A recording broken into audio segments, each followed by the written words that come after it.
Akkam jirtu daawwattoota keenya kun OBN International. OBN International irraa qophiilee garaagaraa akkuma dabarsaa turretti guyyaa har'aas keessummaa istiidiyoo keenyatti qabannee dhiyaannee jirra. Keessummaan keenya har'aa ogeessa seeraa Nageessaa Oddoo Duubeeti. Amma biyya Ameerikaa jiraata. Dhimmoota amma biyya keessa jiran irratti isaa waliin mari'achuudhaaf deemaati jirra.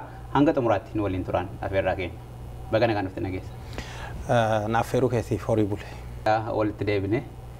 Akkami Ameerikaan kun erga biyya kana dhuftee akkamitti ilaalta?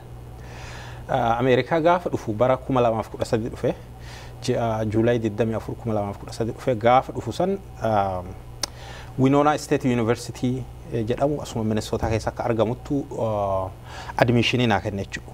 Akka dhufeen garuu barnootatti hin seenne drop out godhee qara mirga biyya kana jiraachuu asylum file godheetiin gara asii hafuutitti deeme jechuudha. Gaafa sigaama wanni an godhe irra caalaa akkuma tuu beektu yeroo hedduu volunteer godha tolaan dhufee OMN irratti hin dubbadha social media illee duula adda addaa geggeessaa turre aktivistoota yookaan rogeeyyii biraa waliin akkuma sanillee keessattuu KFO Kongireesii Federaalistii Oromoo ala kana deeggarsa isaa akka argatu hojjechaa ture. Xiyyeeffannaan kiyya waan sadii irratti ture. Tokkoffaa qabsoo karaa nagayaa hokkara maleessa yookaan immoo hidhannoo malee tiin biyyi sun bilisoomuu hin danda'a uummati keenya injifatee mirga fi gonfachuu hin danda'a akka jedhu isa promote godha jechuudha. Yaadi an promote godhu tokko yaadi lammeessoo ammoo Itoophiyaa keessatti uummata Oromoo bilisoomuu hin danda'a yookaan ammoo Itoophiyaa keessatti mirga fi kabachiifatee saba biraa waliin wal qixxummaan jiraachuu hin danda'a yaada jedhu promote godhaa ture. Maaliifan waa'ee asii kaasee biyya kana waggaa 5 jiraatee ta'an ta'eef biyyi jijjiiramee jira akka haalli siyaasaa biyya keessa jijjiiramee jira. Keessumatti iyyuu amma manni hidhaa maayikalaawwii banamee jira waggoota dheeraadhaaf waggoota 40 darbaniif namni itti dararamaa itti hidhamaa ture. Inni ifa mootummaan kun ifatti banee jira juuma darbe kana keessa jechuudha. Ati mana hidhaa sanatti hidhamtee turte barataa taate amma yoo manni sun banamee godaan baatee jira yoo jedhan. Yaa akkuma si jalqabee jedhee haga jijjiirama kun dhufee just pointi lamaan tuquu fi haalli jiru diqqoo gara fooyya'insaatti dhufee jira almost amma achi wanni jiru waan hagasi irree guddoon irraa eegaatii mootii haalli uummatillee akka tokko gammachuu jira waan jedhuun anilleen tokko hojii gara ogummaa kiyyaa seeraatiin asitti leenjuma gabaabaa fudhachuudhaan Minnesota Legal Aid ka jedhamu dura biyyattillee barnoota seeraatiin eebbifame abukaatollee ta'ee hojjechaa ture kanaaf hojii isallee jalqabe amma immoo deebi'ee barnootaallee Winona miti amma Metropolitan State University tti Advocacy and Political Leadership wanni jedhamu research barnoota itti aanu itti jira jechuu gara gaafii ati na gaafatteeti yoo deebi'ee jedhe maakalaawii akkitti yaadadhu maakalaawii bifa addaatiin yaadadha. Ani bakka gara 4-5 bakka 4-5 hidhameera. Gaafa hiriirri Maccaaf Tuulamaa Finfinnee keessa geggeeffamu akka lakkoofsa Itoophiyaatti 1996 guyyaa hiriiraa san qabanii na hidhanii turan. Guyyaa san barattoota akka qindeessu kana ka jedhuun ijoolluma ta'e Oromoo keessaa nami wayii bakka amma Isxifaanos jedhanii fermaataatti eegatan kanatti nami wayii fagoorraa karaan gama ta'e jara humna tikaa warra tikaatitti na argisiise ijoolluma Oromoo keessaati barattootuma akka kiyyaa jechuudha. Jarri qabdee piikaappiirra na baaste hedduu na reebanii akka carraa ija kiyyarra na dhaanii ijallee waaqan na baase wanni qaba ammas akkas ka coo'ameeru dhiigi keessa galee wanni jedhe Kazanchisitti hidhamee ture yeroo sana. Kazanchis police station dhaggeera jechuu kiyya. Achiin booda gaafa hiriira Finfinnee University Finfinnee keessa baanee barataa 350 fuudhanii kolfee nu guuranii kolfee police bakka leenjii poolisiitti achitti hedduu toorchi nu godhanii achi keessaa filanii Addis Ababa poolisiin nu hidhan. Soostanyaa isa jedhamu jechuudha. Kama maakalaa'ii walitti jiru. Dallaa jidduu jira malee maakalaa'ii walitti dhaabata. Addis Ababa poolisi yookaan soostanyaa. Poolisii Finfinnee sanitti illee baratoota 25 waliin hidhamne achillee itti hidhameera. Achiin duuba maakalaa'itti hidhamee karchallee ka jedhamu ka Afrikaa Yuuniyanii amma bakka san Afrikaa Yuuniyanii biildingiitti ijaaranii jiranii dura Afrikaa Yuuniyaniin gamatti argina ka diqicha tokko booda lafa karchallee buqqisanii karchallee irra nu achi jirru fe'anii qallittiin nu geessaniiti karchalleen Afrikaa Yuuniyanii fi akka ta'utti irraa irraa ka'e jechuudha. So karchaleella dhaggee jira. Bakka kana hunda caalaa maakalaayiin baay'ee rakkisaa ture jechuun baay'ee nama sodaachisa ture. Manneen isaa suni inni nu goda wayii fakkaataa manni suni mana dukkanaa ani lakkoofsa 1 fi lakkoofsa 7 keessa ture jira.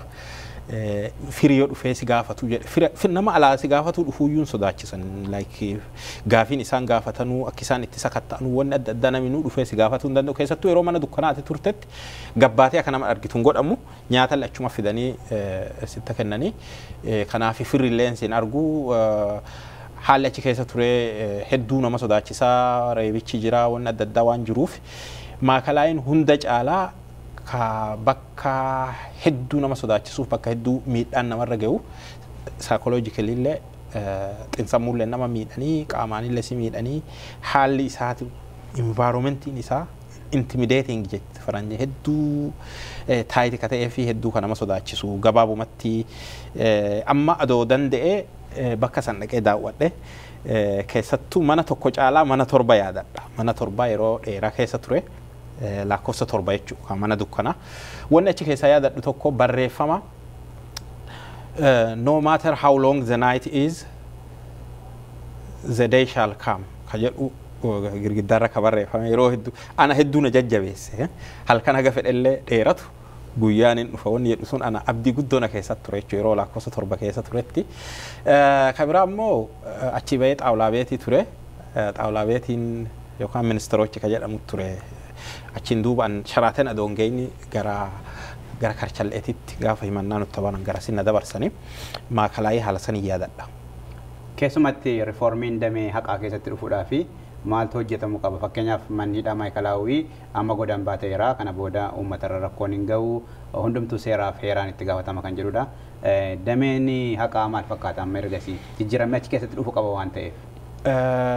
Dameen haqaa waan sadiitti irraa barbaachisa jedhee amana. Tokko structural independence caasaan isaa qaamni haqaa kun mana murtii waliigalaarraa kaasee haga mana murtii manneen murtii aanaatti akka jiru isumattuu wal hoogganuu qaba malee qaamni hojii raawwachiisu yookaan executive ka jedhamu keessa seenuu hojii isaa keessa seenuu hin qabu. Kanaan dura wanni ture maani qaamni warra hojii raawwachiisu kun karaa humna tikaatiin haa ta'u aangawoonni olaanoon karaa adda addaatiin keessa seenaa turanii jiranii inni kun hafuu qaba. Heerarra ka jiru caasaan isaa kophaatti akka ijaaramu independence akka qabaatu jechuudha. Of danda'ee akka dhaabatu manneen murtii yookaan qaamni haqaa kun of danda'ee akka dhaabatu ka jedhu qaba. Bifa saniin caaseffamee jira. Caaseffami sun garuu hojii irratti qabatamaan yoo laallee jennu sirriitti hojiirra oolee hin jiru. Kanaan dura bifa adda addaatiin ummati haqa argachaa turre sirriitti hojiirra oolee hin jiru keessattuu namoota mootummaa mormuun yookaan siyaasaan himataman irratti wanni argaa turre guutumaa guututti akka mana murtiititti akka qaama haqaatitti adoon ta'in meeshaa ittiin cunqursaa ta'ee tajaajilaa turee jira jechuun manneen murtii akkas turan. Yeroo nu maakalaayii turretti manni murtii federaalaa sadarkaa tokkoffaa ka wanni jiru achi bakkuma piyaasaa araadaa jiru namni abbaa seeraa taatee hojjettu taarikuu jedhamtu almost poolisii waliin wanni poolisiitii fi wanni mootummaa taatee akka hojjetaa turte jechuu dandeenya yeroo sanatti. Kanaafuu guutuma guututti yeroo duraan turetti keessattuu waan siyaasaa wal qabatetti independensii tokkollee hin qabu. Wantoota biraa irratti illee yoo ta'eeti haalli malaammaltummaa fi waan adda addaatiin haqa jallisuu baay'ee mul'ata ture. Ammallee taanaan tokkoffaa sirriitti riformiin lafa qabatu qaba keessattuu qaamolee haqaa keessatti lafa qabatu qaba tokko. Inni lammeessoo ammoo labsiileen bahaa turan. Labsiileen bahaa turan tokkoffaa labsiilee heera mootummaa hin faallessine kontiraadikti kan goone ta'uu qabani. Labsiilee heera mootummaa kontiraadikti godhan hedduun bahaniiran kanaan dura. Garuu ittiin hojjetamaa jira. Fakkeenyaaf labsiin taaks yookaan immoo gibiraan wal qabatee keewwata 97 98 90 kun aangoo gibira aangoo naannolee aangoo federaalaa fi naannolee waliin sassaabdu ka jedhu bakka sadi qoodee kee heerri mootummaa. Aangoolee naannoo hedduu fuudhanii federaalaaf ka kennan jira. Labsiidhaan heera mootummaa fooyyessan. Kun immoo heera san diiga jechuudha. Seera qabeessaa miti. Seerri sun keessumatti Oromiyaadha kan inni miidhu maaliif qabeenya irra baay'een caala waan bunaa kan isaan galmaanii jiran Oromiyaa keessatti kan isaan gashaniif federaalaa fi rakkoon sun waggoota dheeraadhaaf Oromiyaa miidheera sun akkamitti fooyya'uu qaba labsiidhaan deebeekaa labsiin sun haqamuudha ka because amma sanirra wal qabate waan lama godhuu danda'an tokko komishiina heera mootummaa onni godhu qopheessuu waan tokko karaa biraatiin ammoo abbootiin seeraa yookaan qaamnummaan abbootii alangaatu labsiin kun labsiilee heera mootummaa faallessa manni murtii haa ta'u manni murtii waliigalaa haa ta'u abbaan alangaa waan kana dhiyeessanii labsiilee heera mootummaa faallessan guutumattuu akka null and void jedhama wanni sanitti labsiin haa ta'u seerri haa ta'u wanniin kamuu qaamni seeraa haa ta'u aangawoonni kamuu waan gocha heera mootummaa kanaan wal faallessu yoo jiraate hojiirra hin oolu yookaan immoo bu'aa tokkollee hin qabu jedha heera irratti kan bifuma saniin akka bu'aan qabaanne godhu labsiilee san haquudha wanni nama baasaa jechuudha. Labsiilee biraa immoo ka mirga namootaa uguran ka mirga namootaa akka lammiileen mirga isaanii hin fayyadamne godhan ka fooyyessaa jiran jira. Inni kun qaama waan fooyya'aa jiru fudhanna jechuudha. Ka fakkeenyaaf labsii waldaalee siivikii inni fooyya'ee labsamee hin jiru na fakkaata garuu ka fooyya'ee hin jira ka waldaaleen hedduun irratti hirmaatanii fooyya'insi sun wanni godhamee jira. Inni kun waan nama jajjabeessu. Ka amma farra shororkeessummaallee adeemsarra jira jedhama. Inni illee fooyya'ee ka duraarraa bahuun isaa labsiilee hedduu fooyyessuuf itti deemaa wanni jira waan nama jajjabeessu tokko. Garuu wanni tokko wanni beekamuu qabu labsiilee kanallee ta'ee qaamonni haqaa haa ta'uu ka fooyya'uu danda'an uummati illee yoo gargaare aadaan illee barbaachisa. Bakka aadaan hin jijjiiraminitti aadaan hawaasaa hin jijjiiramnetti abbootii seeraa yookaan immoo caasaasaa waan jijjiirteef seerasaa waan jijjiirte qofaaf qabatamaan gizee lafa bu'ee hojiirratti hin jijjiiramu. Maaliif yoo jette yoo hawaasi yoo an matta'aa yookaan immoo malaammaltummaa matta'aa hin kennin yoo an gubboo hin kennin dhugaan tiyya hin baatu jedhee amanu teete namni hunduu gubboo kennuuf ka deemu teete abbaan seeraa dogongoruu hedduutti jira fudhatuu danda'a jechuudha. Kanaafuu aadaan hawaasaallee waliin fooyya'uu qaba. Ameerikaa keessatti bakka feete dhattee yoo tajaajila tokko argatuuf ta'e namni beesee narraa eegan jettee yaaddu. Dhatteetuma waan tajaajila barbaaddu san guuttee argatta malee aadaan sun hin jirtu jechuudha. Sadarkaa olaanaa kaampaaniilee maanii renti siikingiin jiraachuu danda'a. Ka waa adda addaa wal fayyadu. Argitee inni illee waan tokko si godhe kuulleen haala investimentii keetii haala si mijeessu wanni tokko jiraachuu danda'a sadarkaa olaanaatti. Garuu sadarkaa namoota lammiilee sadarkaa wanni gadi aanaatti bakka feetetti sammuu namaa keessa iyyuu hin jiru. Namni yaaduu iyyuu hin danda'u. Bakka dhattee sadarkaan olaanaa jettetti iyyuu namni sun siviil sarvantiidha. Tajaajila uummataa ta'e ta'a taaksii uummanni kaffalootti kan inni kaffalameef ta'a jiru waan ta'eef uummanni aadaati jette sun aadaan sun ka'uu qaba. Aadaa sana qofaa iyyuu tun ta'in itti gaafatamummaan namni tokko bakka jirutti uummata tajaajiluu ni taana bakka sana waan barbaachisuuf hin qabu waan ta'eef akkamittiin gara lamaaniin iyyuu inni kun akkamittiin ilaalamuu qabu. Inni kuni walumaa galatti olaantummaan seeraa aangawoota irratti hin barbaachisa namni waballeessa itti gaafatamuu danda'uu qaba. Accountability jiraachuu gocha raawwatte tokkoof itti gaafatamummaan jiraachuu qaba. Aangawoota irratti hojiirra ooluu qaba. Isa kanaaf immoo lammiileen biyya sanii hunduu cichoominaan murannoodhaan itti deemuu danda'uu qaban. Mirga kiyya dabarsee hin kennu seeraa fi seera qofaan ka jedhu akka aadaa ta'utti irratti hojjetuun barbaachisa. Aadaa ta'uu danda'uu qaba. Aadaan korraapti ta'a yeroo tokko. Aadaan namaa yoo korraapti ta'e isa sirreessuun isa fayyisuun baay'ee rakkisaadha. Sammuun namaa korraapti ta'e jennaan isa deebistee fayyisuun hedduu rakkisaadha. Kanaafuu haga danda'ametti ilaalchi uummataa ilaalcha argitee haqa irratti hundaa'ee waa hundaa haqaa fi seera qofaan mirga kee kabachiifachuu tajaajila barbaaddullee seeraa fi seera qofaan argachuu malee jarjartee dafee argadha jettee gara malaammaltummaa gara maanii hawaasillee deemuu qabu. Aangawoota waan akkasiitti deemanullee ammoo saaxiluu fi irra qabsaa'uun baay'ee barbaachisa. Mootummaalleen kana cimsee hojjetuu qaba. Lammiileen biyya sanillee hojjetuu qaban. Yoo ardatti lakkinnee jenne biyyi sun dhaqee haqa wanni jedhamu tootaalee dhabameeti biyya namoonni qabeenya qofa wanni hunduu kama daalamu vaaliyuun sun hin bada jechuudha argite vaaliyuun haqaa vaaliyuun dhugaa dur aadaa ta'e keessa jirtu duri nu wal qabatee duudhaa keenya keessa jiru sun akkuma jirutti badeeti hawaasa tasgabbiin qabne hawaasa ititan qabne hawaasa haqummaan qabne hawaasa dhugaaf hin dhaaban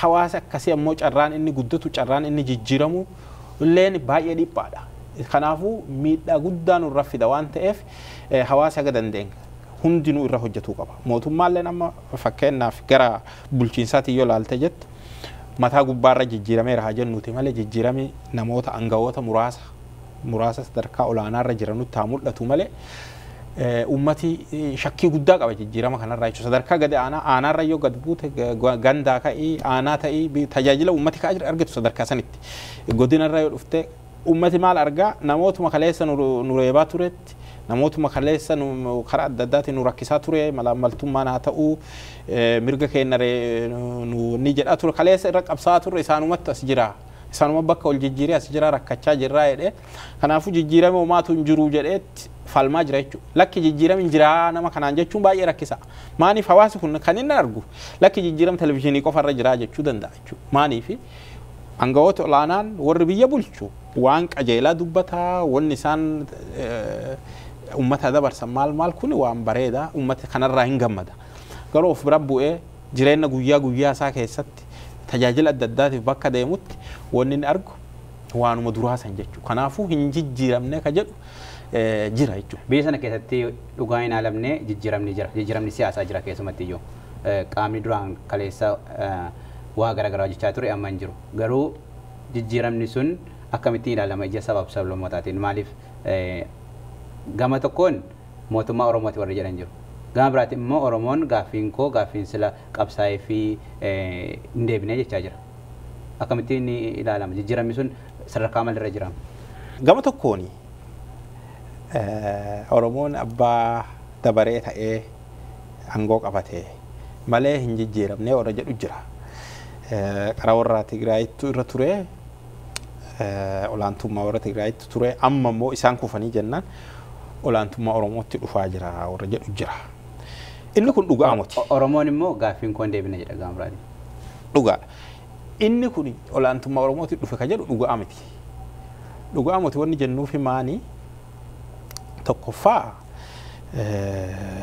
ummati kun qabsaa'ee isaan keessa warruma mootummaarra turettu bakka ol jijjiire baay'ee karaa TPLF ture wanni olaantummaa ka qabaachaa ture TPLF irraa gara dhaaba ODP dhufe jechuudha at least sadarkaa muummicha ministeeraatitti waan achirraa gadi hafe sadarkaa namoota aangawoota achi keessa ministeera meeqa jira maanii meeqa jira yoo jette waanuma reshoo jiru eegate malee wanni addaa hojjetame hin jiru.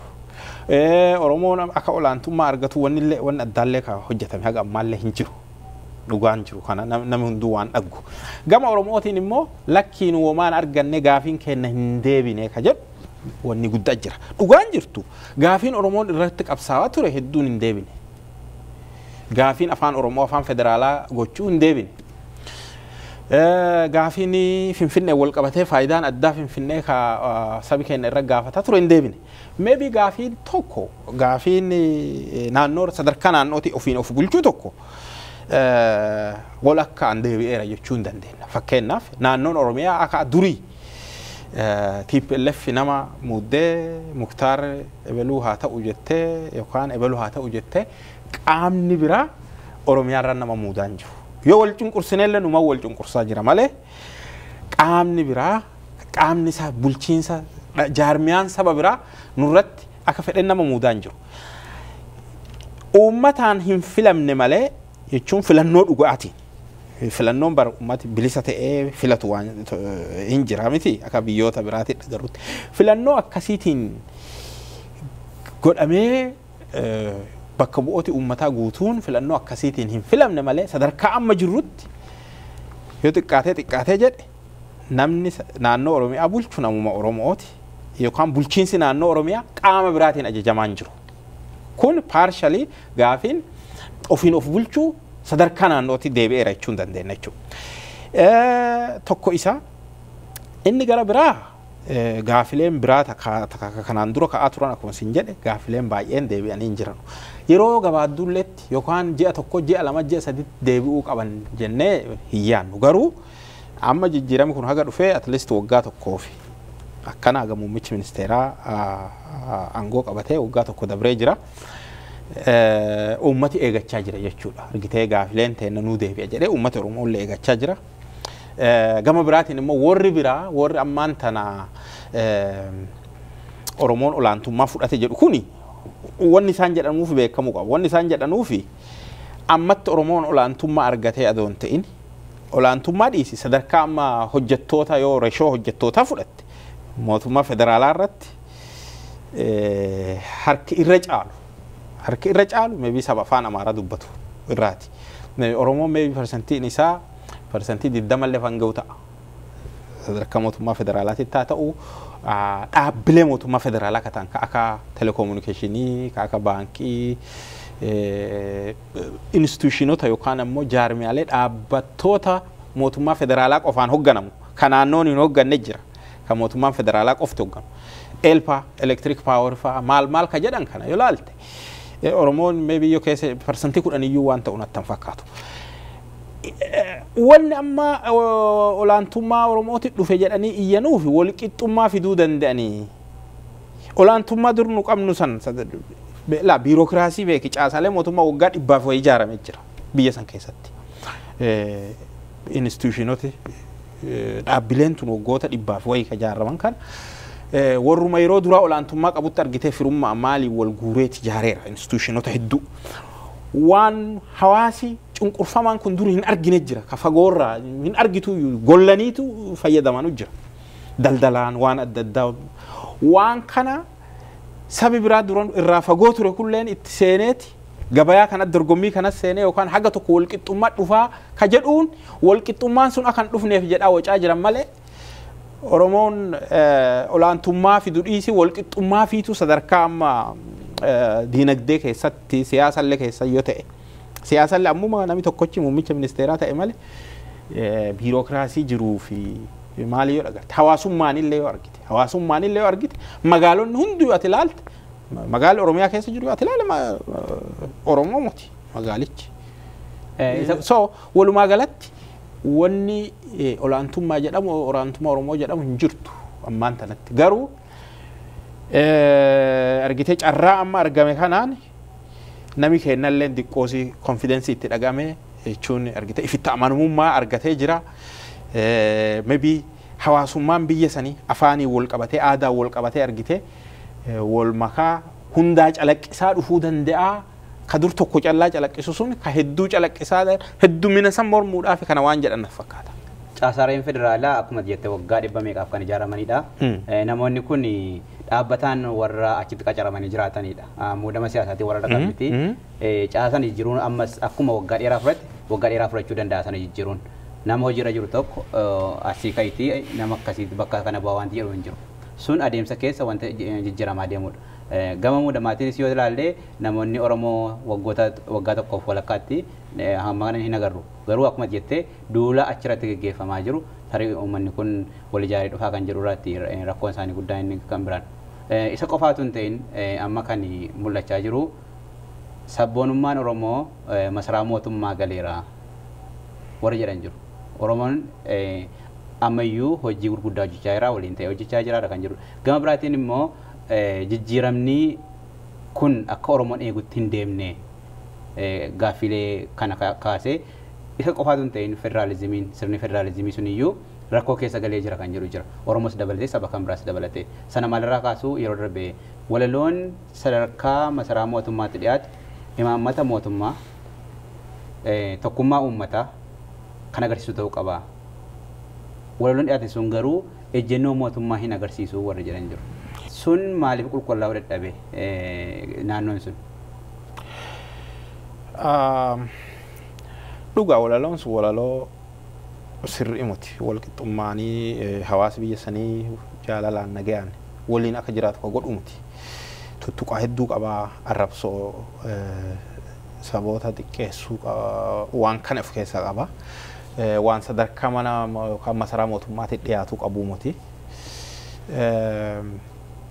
Animmaa akkamitti qaraa walaloon sun adoolaalame akkamitti dubbifame ka jedhu gaafii natti ta'a ture.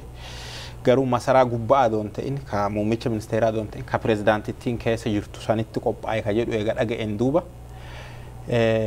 Okay, ka pirezidaantittii yoo ta'e maybe to'atuu fi wanni nama rakkisuu danda'a.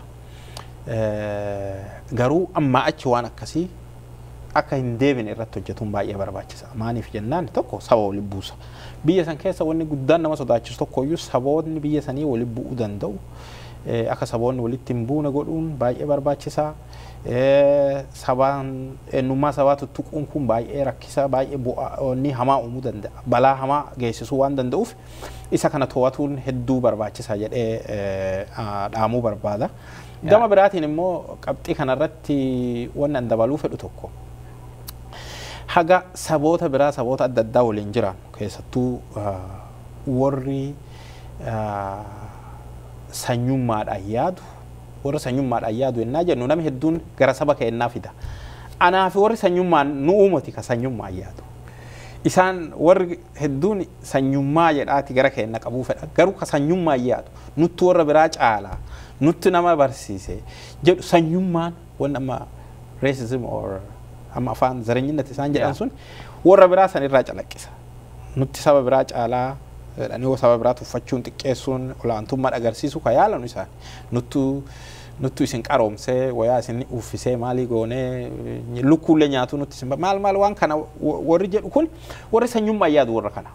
Warri sanyummaa yaadu aga biyya san keessa waliin jiraan carraa argatan cufaan waan nama aarsu waan nama arrabsu godhuu isaanii nafu. Kun isaaniif aadaa.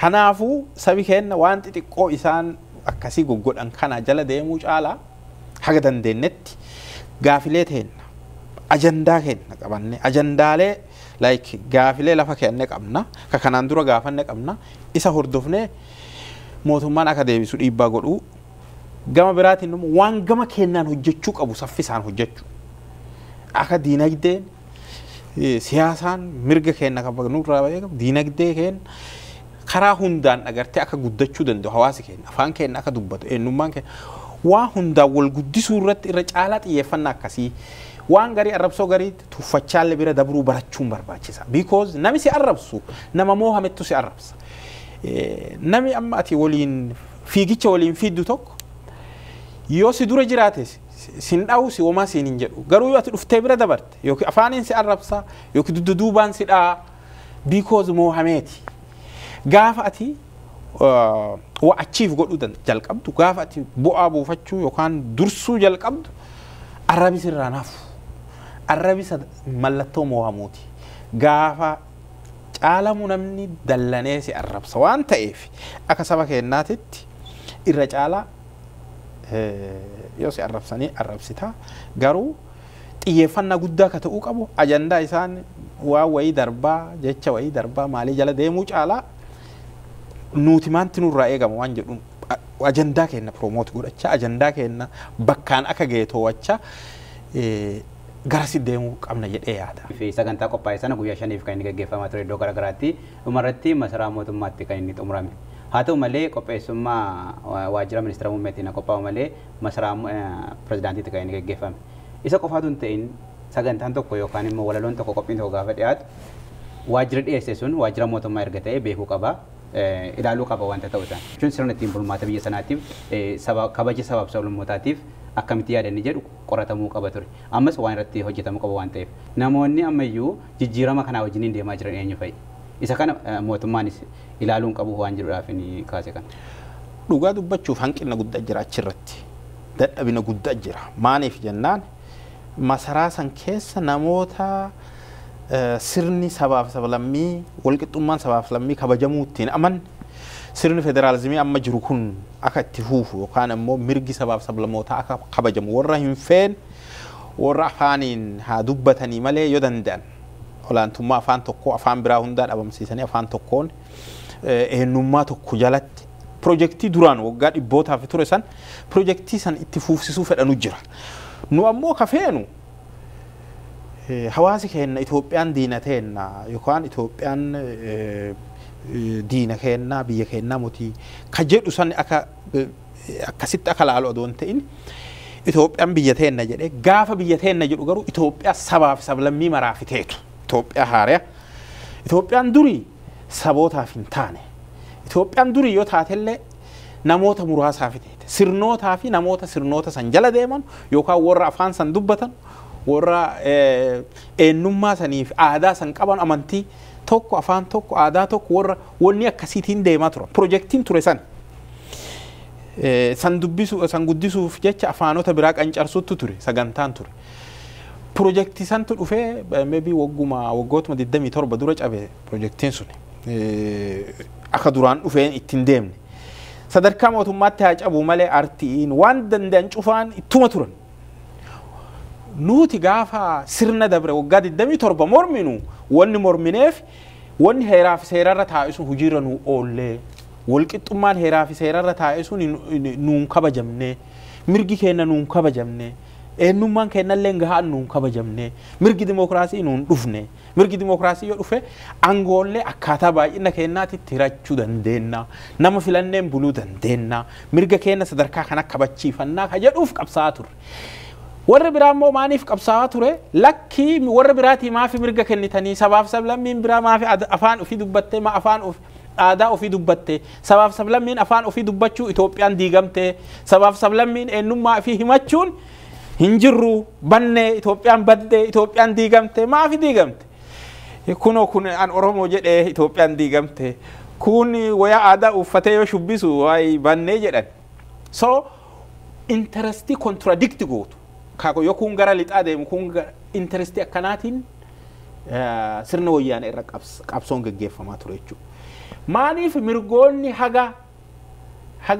haga sanuu heera mootummaa kanarra maaniif sunuu kabajamanii jedhaa qabsaa'an isaan nu ammoo nuun geenne nu mirgi kuni ergite waraqataarra keettanii hojiirra nuun oolle jedhaa qabsaa'aa ture contradictionii kana jira jechuudha contradictionii ilaalcha kanaan qabsaa'aa turreeti garana dhufne gaafa jijjiirame kun qabsoo kennaan immoo sirni wayyaanee ka qara biyya san ukkaamse sun ka'u amma maali warri gara duubaa harkisu sun ammallee garuma duubaa harkisaa jira nu gara duubaatti deebi'uun feenu sabi keenya Itoophiyaa san fudhachuun sabi biyya saniitu saboonni biyya saniillee Itoophiyaa durii san fudhachuu gara duubaa harkisu san fudhachuun fedhu yaada tokkummaa Itoophiyaa jedhuu fi yaada immoo ofiin of bulchuu gaaffii keenya gaaffii federaalizimii gaaffii uummata keenyaati kan jedhu qaabte mootummaan jijjiiramaa amma sadarkaa kanarratti dhufe biyya diigamtee dinagdeedhaanii gama seekuritiin gama hundumaa rakkoo keessa jirutti dhufe mootummaan kun biyya kana walitti qabee fuudhee deemuudhaaf yaadota lamaan kana waliin madaalee deemuu qaba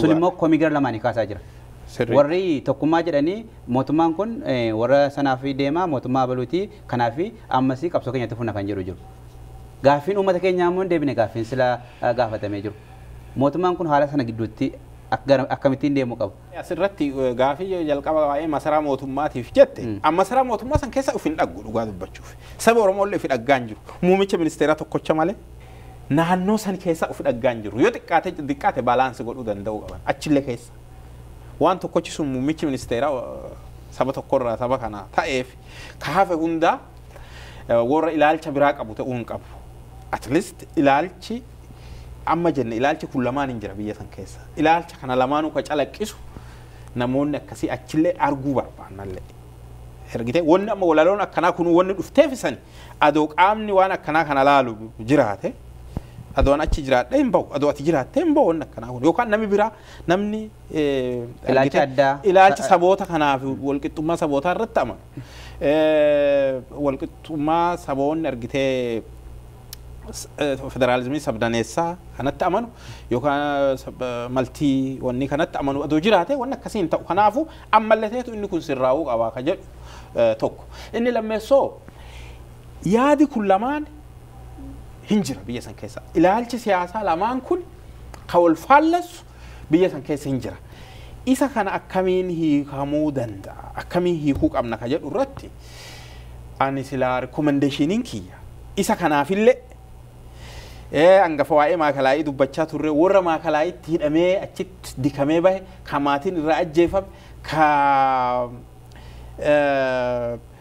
ka qaamni hir'ate ka bara dheeraa hidhamee maatiin bittinnaa'ee rakkoon adda addaa irra gahe miidhamtoota dhagartee haqa dhabanii biyya san keessa miidhamtoota siyaasaa maatii sochii waggoota dabranii keessatti ijoolleen irraa ajjeefaman ka inni nuu qaama hirdhate ka inni nuu hidhaa keessatti hedduu ture warra kanaallee fi akka kiyyatti faranjiin Truth and Reconciliation Commission jetti. Truth and Reconciliation Commission South Africa keessatti Mandelaan 1990 hidhaa bahe negotiate godhee eega bahe endu 1994 maalti dhaabate Truth and Reconciliation Commission dhaabate labsii baasanii labsii saniin komishina dhugaa barbaaduuf araara buusu. Komishin dhugaa barbaaduuf araara buusu Itoophiyaallee fi barbaachisaa jedha. Komishini kun waan sadi godhu dha. Eenyu gidduutti? Araara ka jedhu araara biyyatti guututti ta'uu danda'a. Komishiniin kun maal of keessa qaba? Tokko miidhamtoonni sirna kanallee sirnoota duraallee ta'uu danda'a. Haqa dhabanii qaamota mootummaatiin yookaan qaamota siyaasaa gara garaatiin miidhame irra gahe komishina of danda'e damee isaan galmeessitu seenaa isaanii galmeessitu jira. South Africa keessa wanni godhame wanni komishini kun waggaa 4 hojjete.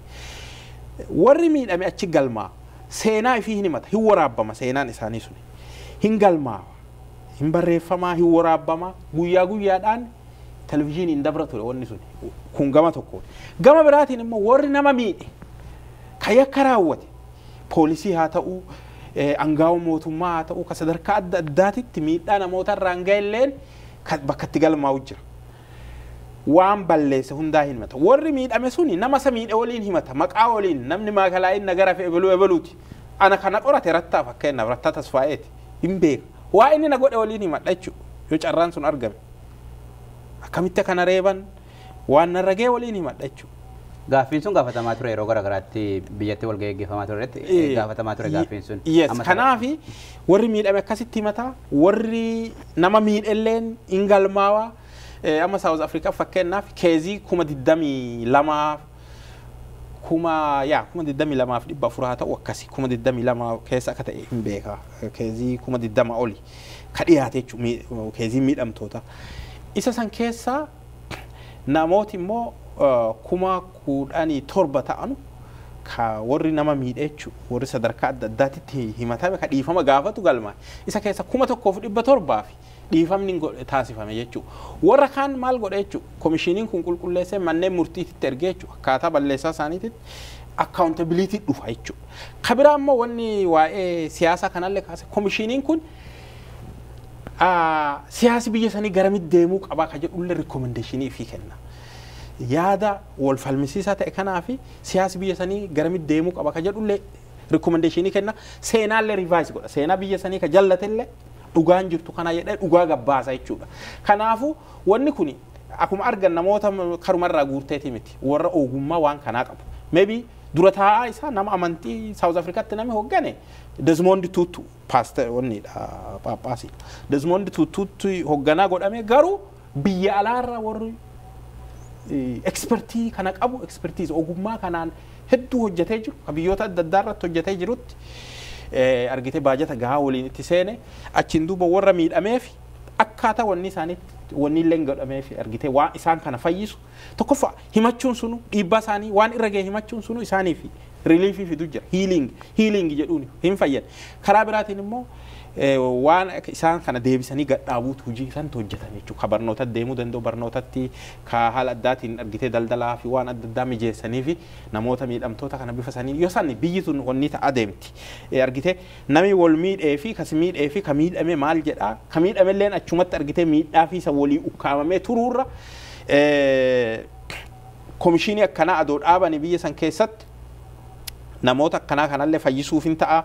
Gama biraatiin immoo kallattii siyaasi biyya sanii itti deemuu danda'u. Sirni biyya sanii presidential ta'amoo parliamentary amma parliamentary dhaami maal ta'uu danda'a recommendation akkasii sanii dhiyeessu. Gama biraatiin biyyi sun ji'a 5 booda filannootti deemaa jirti. Ati kan dura filannootti dorgomtee beekta filannoo biyya sanaa. Filannoo biyya sanaatti gaggeeffamu yeroon isaas dhumaa jira. Mootummaan immoo mootummaa ofiin jijjiira reformiidha jedheeti kan inni jiru. Kanaaf filannoo booda mootummaan seeraan ijaarama. Akkamittiin adda filannoo sana? Akkam taate yaadda? Ani haala qaamonni siyaasaa hedduun gaafiilee hedduu qabanutti warra heerri mootummaa kanarraa wanni fooyya'uu qabu hedduu jira jedhee amanu jira. Naannoleen adda addaa ganaa naannoo ta'uu qabna jedhee gaafachaa jira. Heerri mootummaa fooyya'uu qaba sadarkaa adda addaatti akka jedhu jira. Nuutu waan fooyya'uu qaba jennee yaannu hedduu qabna. Garuu amma fooyya'uu danda'a? Filannoo booda amma fooyya'uu danda'a? Akka lamaanuu hin deemsisa. Mootummaa yoo murteessee jedhe argitee qaama komishinii waan kanarra hojjetu godhee wanni siyaasaa hundaa haammate jaarmiyaalee siyaasaatii fi siivikii ka dhimmi kun ilaalu hundaa hamma hirmaachise filannoo dheeressee kana jijjiiruu hin danda'a. Haala filannoo fi akka filannoon tasgabbaa waan deemu barbaachisu fakkeenyaaf waan heera irratti hojjetamu kana wayyeessuu kanarratti caasaan wanni akka sirraa godhuu irratti jaarmiyaaleen siyaasaa akka gana galmaanii hin galmaayini piroosesii irra jiran hedduu jira. Yeroo qophaa'an hin qaban. San qofaa miti waan akka amma wanni amma siin jedhe araaraa fi dhugaa baasuu fi araara buusuu kanallee komishiniin akkanaaf adookiyyaa filannoon dura silaa hojjetama jedhee amanan.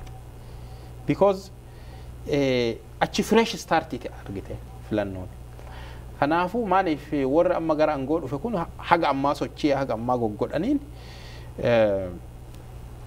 waa gariif fofooyyessaa jira waan ta'eef ammaa tana filannoo seenne haali filannoo mijatu guutuma guututti haala mijatinitti haala uummatilleen tasgabbaa'ee hin jirretti haala paartileen gariin ganaa galmaanii hin jirretti haala warri paartii ta'ee silaa dorgomee aangoo fudhatuu danda'a jedhan sun paartiiwwan silaa dorgomanii mootummaa ta'uu danda'an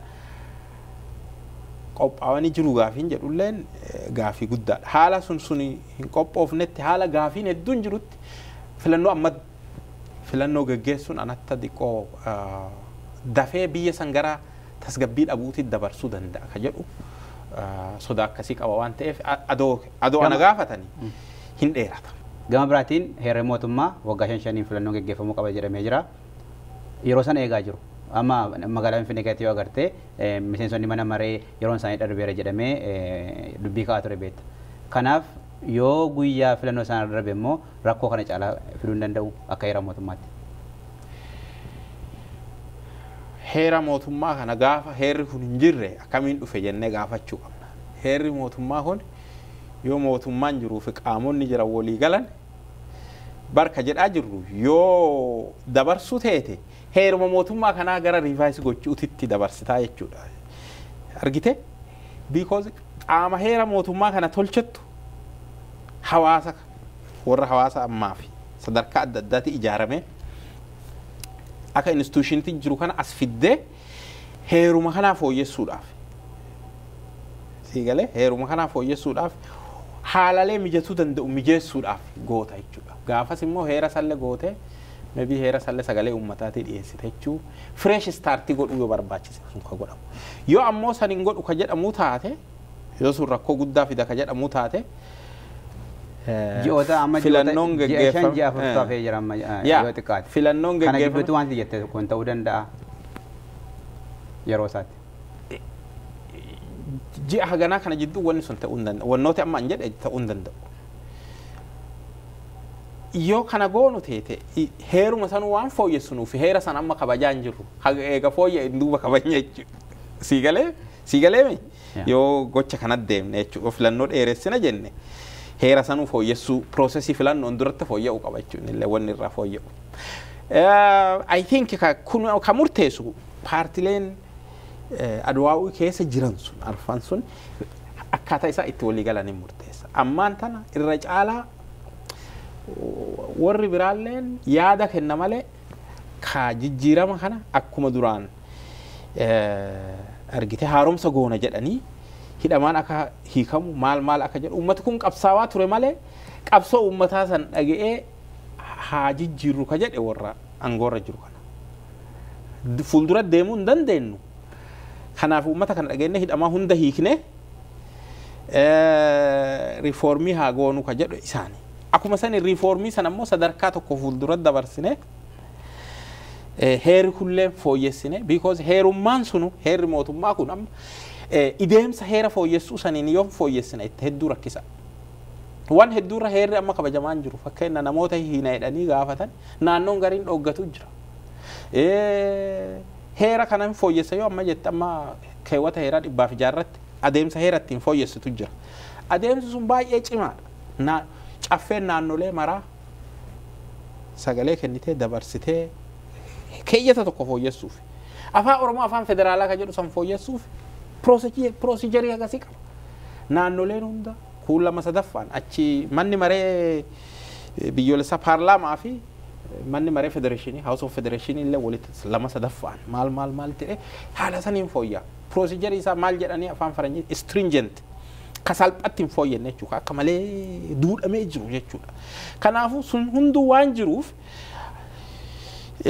fresh start godhuufi caalumattuu haaromsa kanaa argitee biyyattii tana gara wanni wayyaatti ceesisuudhaaf yoo barbaadan isa fooyyessuudhaaf isallee dheeressanii kana yoo gootu gaa heera irratti hundaa'an jirtu jechuudha. No more heera yeroo of lafa keettee isaa fooyyessite isumaayyuu fooyyessite jechuudha.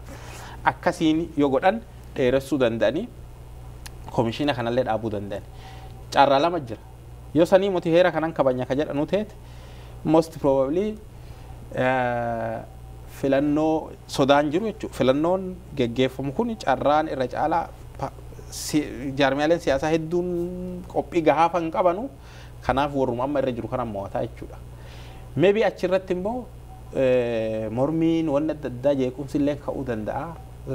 Sodaan tokko isaa kana achi garuu eegaa wanni sagalee uummataa san argataniin duuba sadarkaa itti aanu wantoota amma jenne kana irratti hojjetuu hin danda'u jedhee yaada jechuudha. Legitimeesiis argatanii itti aansanii hojjetuu hin danda'an carraan kun lamaanuu hin jira. Istiidiyoo keenyatti argamtee mariin wajjin gooteef hedduu galatoomne. Atilleen horii bule. Egaa daawwattoota keenya mariin keenya dhimma seeraa haala biyyaatii fi haala waliigala deemaa jiru irratti Nageessaa wajjiniin asitti gaggeessaa turre asuma irratti xumurree jirra. Qophii biraatiin amma walitti deebinutti nagaatti.